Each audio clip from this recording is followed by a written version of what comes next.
Hello,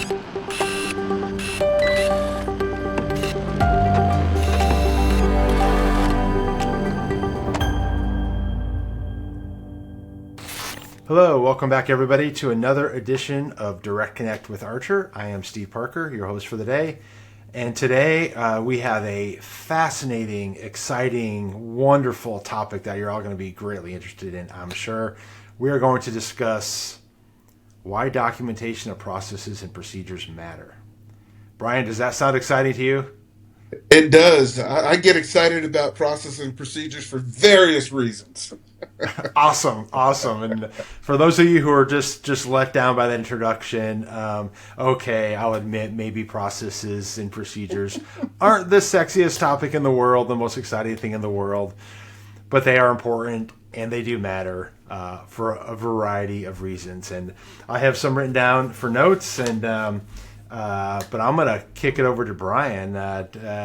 Do a quick intro, Brian. I think everyone knows you. Sure. Hello, all. I am Brian Pauling. I'm one of the managing partners at Archer, and I'm excited to be here today to talk about why processes and procedures matter. All right, and give us your opening volley. What's the number one reason that they do matter?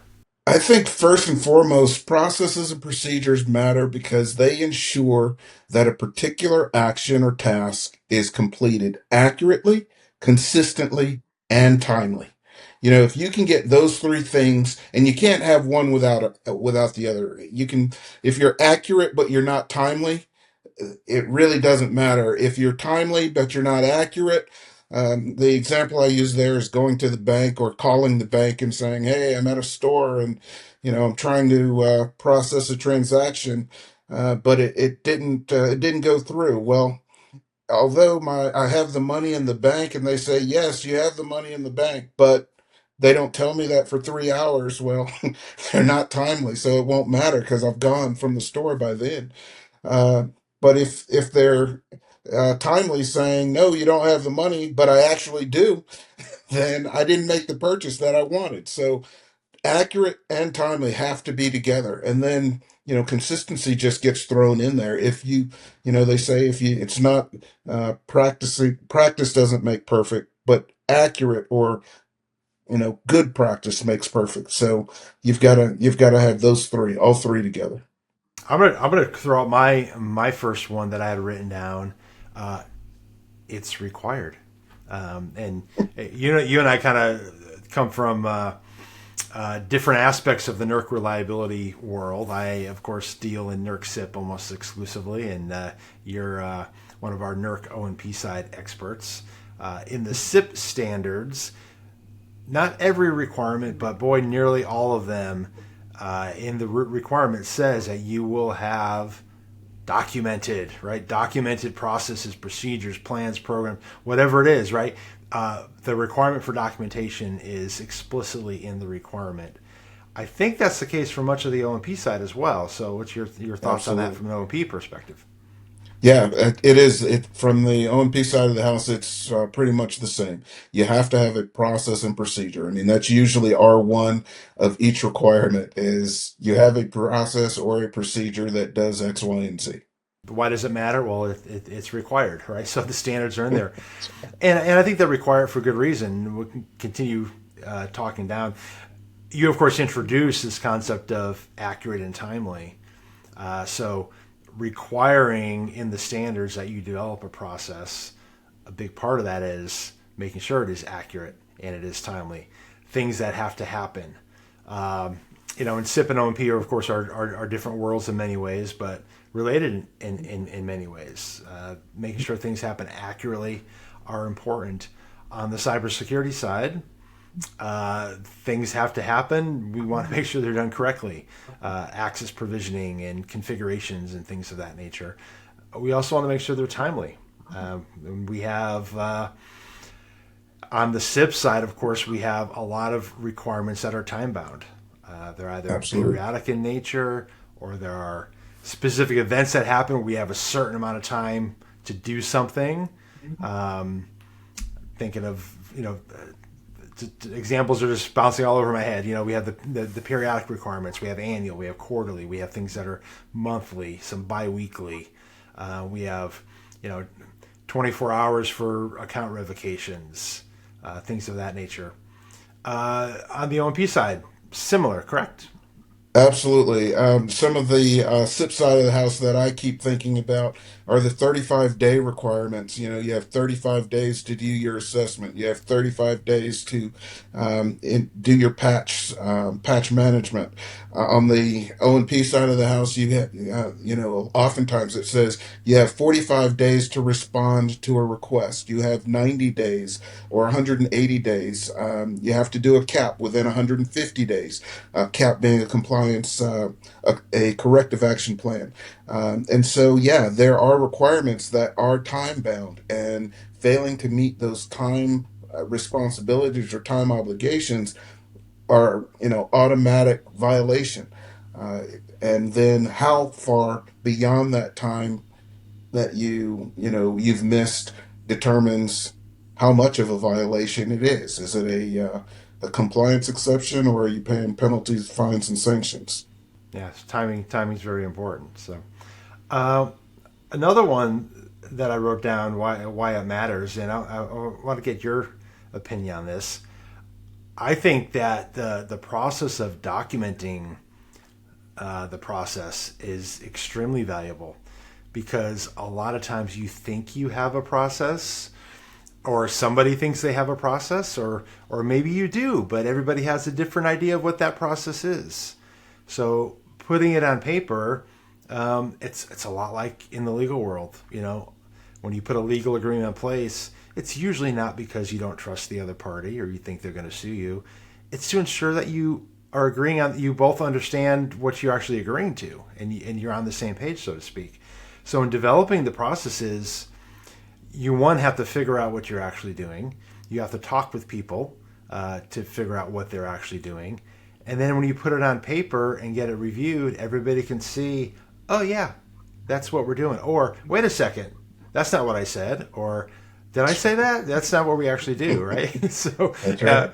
and you're smiling and laughing, so I assume you've experienced that as well.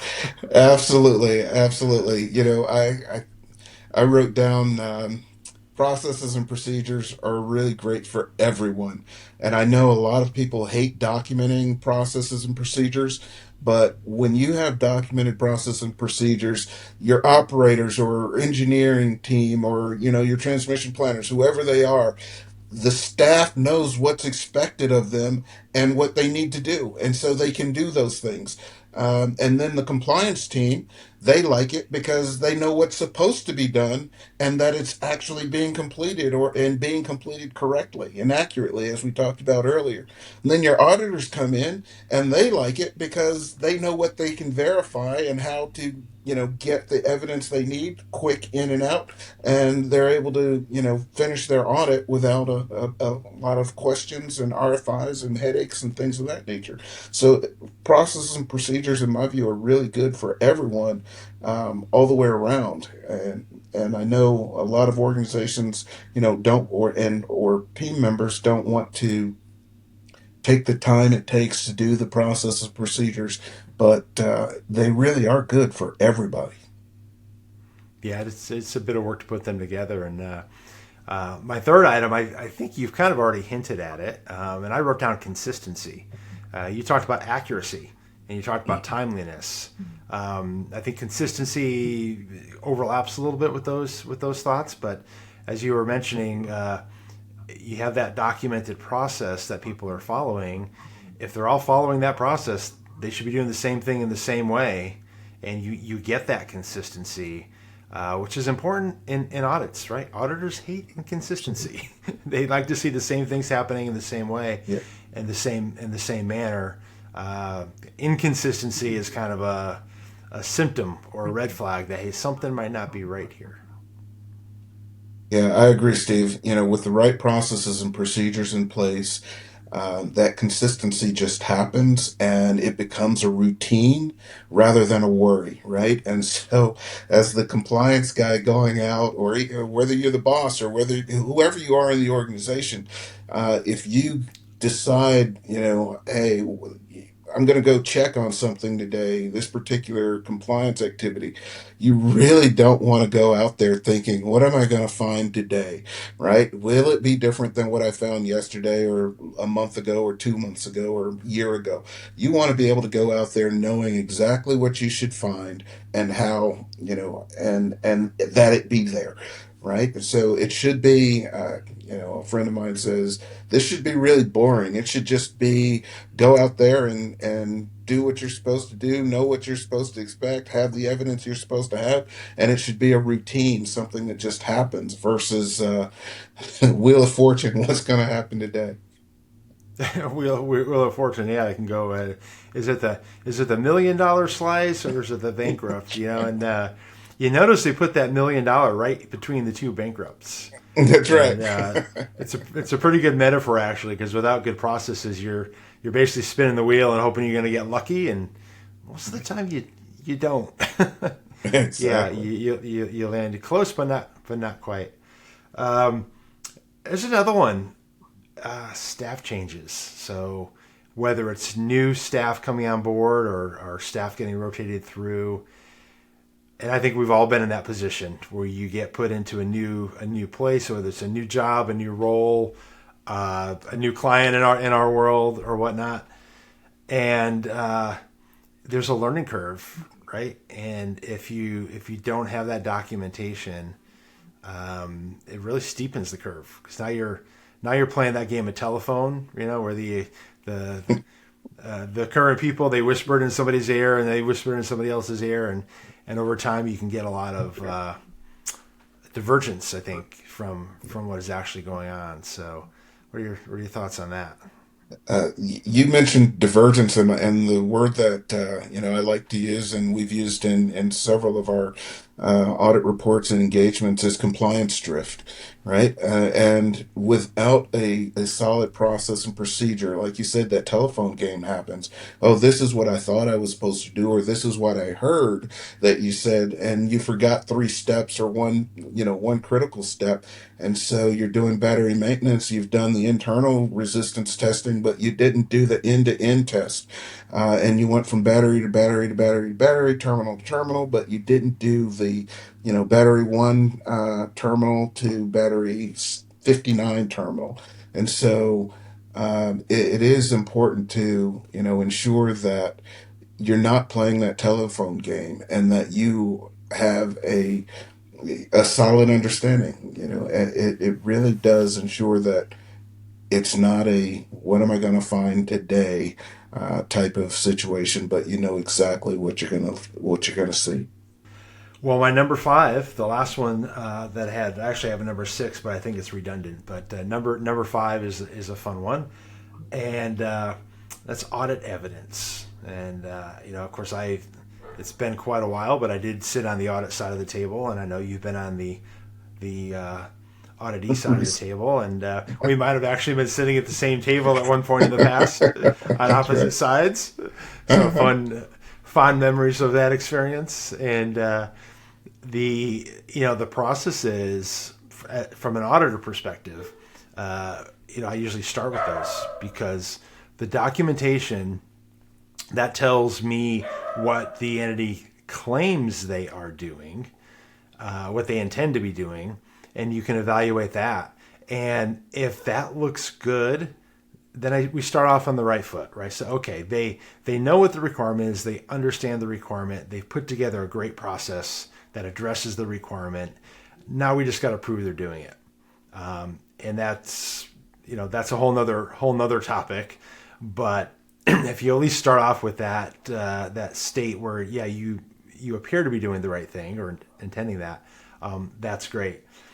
And I've not. I have worked for a utility that got audited, but I've not been through an audit as an employee of a utility. You've been through that process, not just as an employee, but as a leader in charge. So, what are your experiences on the documentation side, being on the recipients end, receiving end of an audit? Sure. Well, we always tell our teams if you can't prove it, it didn't happen within the compliance arena, and so the evidence side of the house is critical. And a big component of having great processes and procedures is after you've completed the task that you're supposed to do, you file that evidence in the appropriate place with the appropriate tagging so that you can retrieve it 3 years later or 2.5 years later or whenever you need it again. It's really important to have that evidence. And if you have proper processes and procedures, when a task is done, the task is, evidence that it's done. That evidence is put in the same place every time. And so you're not going through 15 different folders, talking to 18 different people, trying to find that one piece of evidence that proves that you did a response to the reliability coordinator within 45 days. You're not searching through, hundreds or thousands of emails. And so it really is important from an evidence perspective to have great processes and procedures. Um, the one of the components to the processes and procedures, a lot of times we focus on the action, the process and procedure action that needs to be done, but it's also about ensuring that your processes and procedures are addressing how you consistently complete this task on an ongoing basis, right? So it's that internal control side of the process and procedure. So the procedure one helps to make sure that you maintain compliance. So that's one side of the coin. But the process and procedure, other side of the coin, is ensuring consistent and ongoing compliance. So those are some of the big components of having that compliance process, procedure, and even operational processes and procedures to help meet that compliance. Another thing I wanted to get into, I don't think we'll be able to due to time, but I think we'll schedule another Direct Connect to discuss font selection for process documents. I don't know if you agree you're laughing at me. What is that? Not a full Direct Connect topic? Maybe not. No, I'm kidding. I'm kidding. Obviously, although actually, just as a quick aside, the presentation, the organization of processes does give a first impression. And as long as you're not, doing something silly like maybe Comic Sans, we usually joke, don't use Comic Sans as your fonts. But not having typographical errors, grammar mistakes, things of that nature is something I think does matter. So the content is really where we're most concerned with, but presentation does matter. So all joking aside, you want to make sure they look good, but I don't think we need to talk about font selection for 15 minutes. There's one additional analogy that I'd like to throw in here with respect to process and procedures, and that's like having a grocery list when you go to the store, right? You're going to the store to achieve an objective or a goal, to get milk or to get whatever.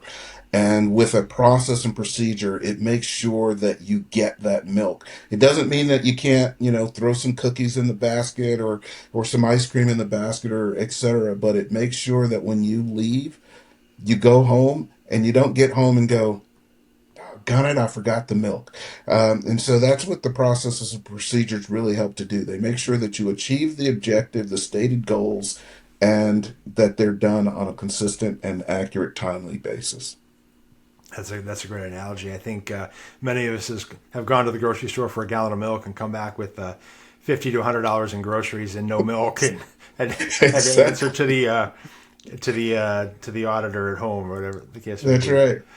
Excellent. Thank you for your time, Brian. It's been fun talking about a relatively dry topic, but a very important topic. Hopefully, we've made it a little bit exciting for those of you who stuck around to listen to us. We thank you for being here. Hope you'll join us again in the future for another edition of Direct Connect with Archer. Have a great one. Your support drives us forward. Don't forget to subscribe and enable notifications, ensuring you never miss out on valuable insights.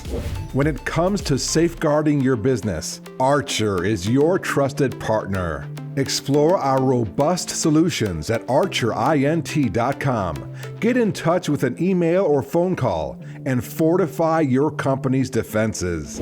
We value your input. Share your thoughts, questions, or topics you'd like us to cover, and tune in every other Wednesday for a brand new episode of Direct Connect.